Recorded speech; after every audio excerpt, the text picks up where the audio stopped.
sunod-sunod maning dagok sa mga Duterte karon. Sara Duterte, wa naman eh.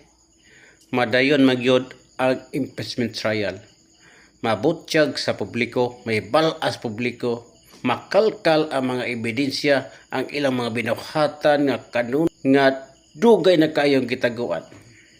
Madayag sa katawhan. Makita nga ang mga aligasyon nga sila nagdawat og bilyon gikan sa mga drug lord, gikan sa mga pogo operators. Mabutyag sa katawhan. Bisan pag-iakwit sa mga DDS senators, si BP Sara Duterte, dili na siya manimaho sa 2028. Ito de la Rosa, gibasura sa Korte Suprema ang iyang request for TRO. Nagpasabot, hapit na siya muapas sa iyang amo dito sa dahig. Kini si Bongo, matupang trilyanes hapit na po, pero mga bulan pa.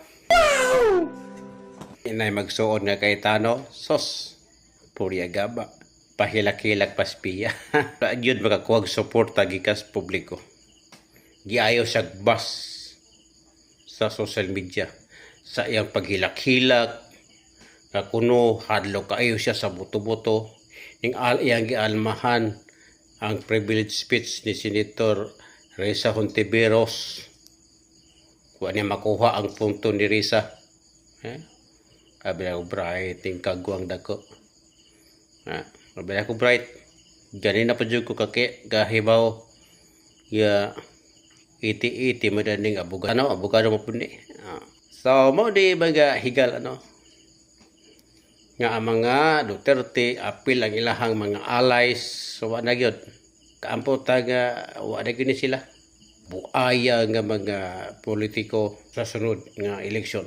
Hangtod sa sunod, kini si Joseph Valdez, Pro Dio et Patria. Daghang salamat.